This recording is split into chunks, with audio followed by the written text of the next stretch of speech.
I'll tell you exactly how it happened, because some nights stamp themselves on your ribs and stay there.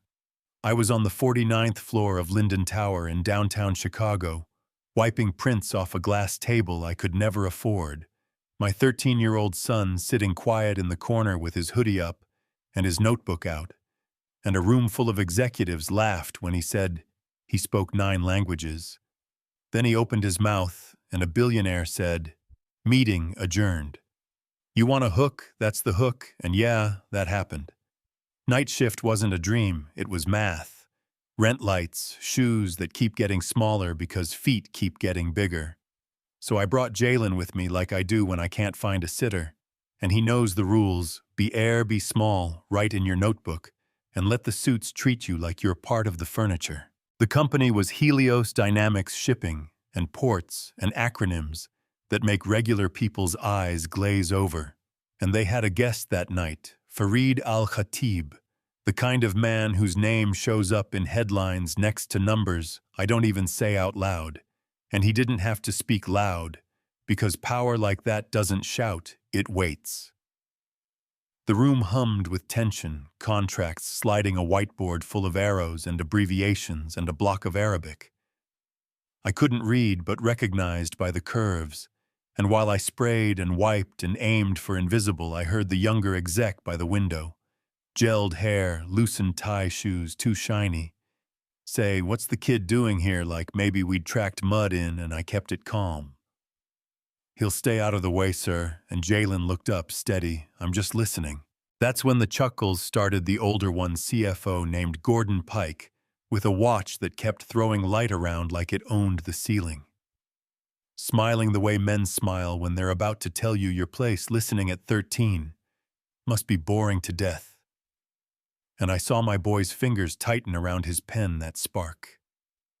"That means don't push me," and he said it quiet, plain. I understand most of it. I speak 9 languages. I wanted to pull those words back with my hands. Don't give them a reason, baby. Don't let them make you a show. But they were already up there with the recessed lights and the expensive art. And even Al-Khatib smiled, not cruel, amused. 9, you must mean 9 video games, and Jalen shook his head, no languages, and Gordon tapped his pen like a judge with a tiny gavel. Which ones? And my kid listed them like groceries. English, Spanish, French, Mandarin, Arabic, Russian, German, Italian, Portuguese. And the window guy laughed. "Go on, then sample time, pig Latin, doesn't count." And I cut in soft but steel. He doesn't need to prove anything to anyone. And that's when the billionaire looked at me, really looked, not through me nodding once. "She's right, you don't have to, then." He turned to Jalen. "But if you can." Even a phrase, and my kid glanced at me. I shook my head. He nodded yes, and then he started. Spanish first, quick and clean, like he'd ironed every syllable, saying something like, "I can hear what you're saying beneath the numbers," then French, round and warm, then Mandarin.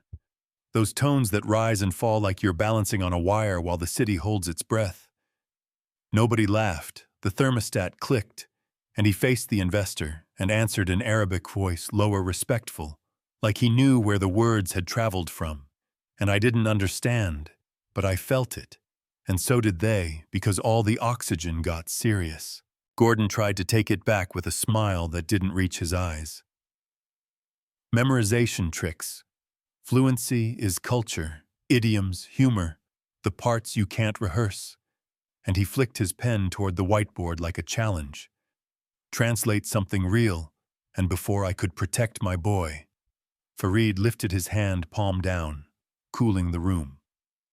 Let him try. And Jalen stood up, small frame, big moment marker in hand, scanning the mess like he'd seen it 100 times already. Then line by line he translated, and the edges of the room moved.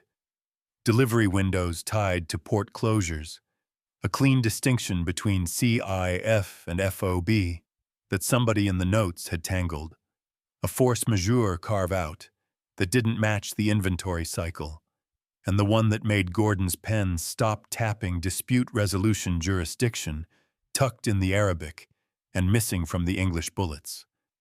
Not parroting, not guessing precise in a way that says, I know what I'm carrying from one language to another.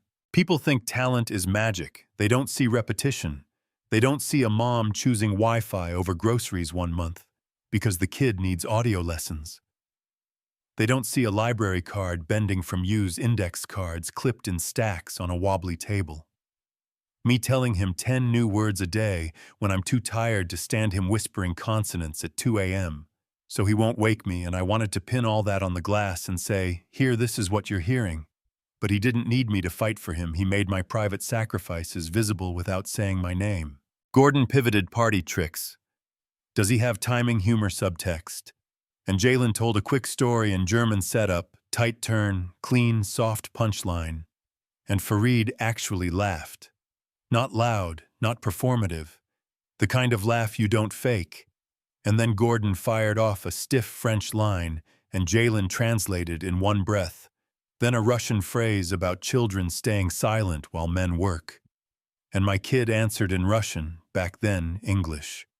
Grown men should be careful when they underestimate kids, and the room felt like the first second after thunder, when you're not sure if the windows will rattle or shatter.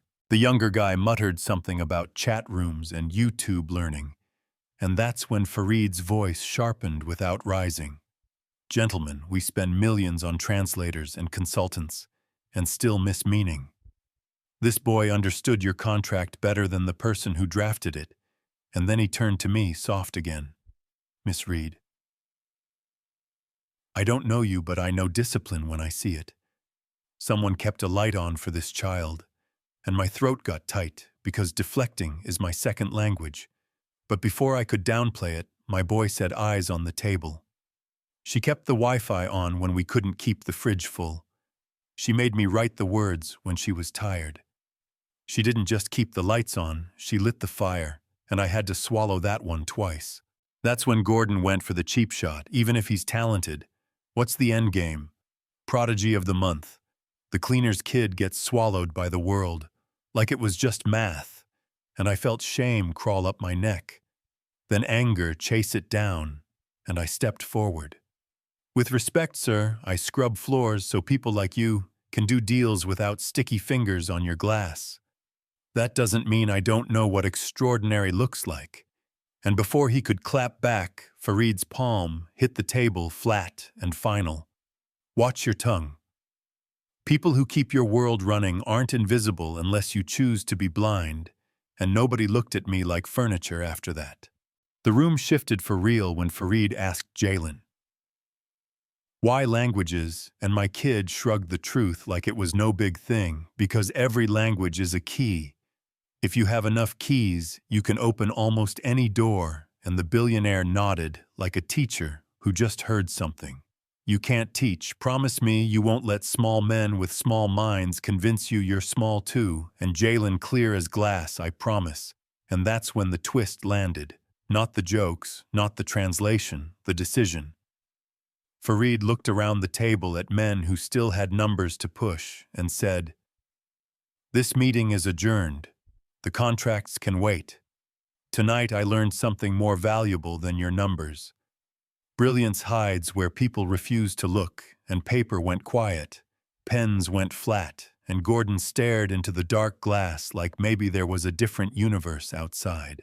I picked up my bucket, my knees threatening to buckle, but not today, and my kid slid his hand into mine, sweaty palm, steady grip, and in the hallway under softer lights, he whispered, did I embarrass you? And I crouched so we were eye to eye and said, embarrass me, baby. You made me the proudest woman in this city. And he smiled that shy smile kids wear after the biggest moment of their lives and asked if we could get fries. You know what I mean, huh? On the elevator, my phone buzzed. Unknown number. This is F. Al-Khatib. Scholarships, mentorship, travel doors. If you're willing, I will help. No press, no trophies. Just work. And here's where the neat ending refuses to show up. Because a hand like that is a gift and a cage if you don't read the fine print. and I clean fine print off tables for a living. So we took a breath and stepped into the Chicago wind and let the cold ask the questions we still have to answer at a wobbly kitchen table with a stack of index cards between us. That's the story.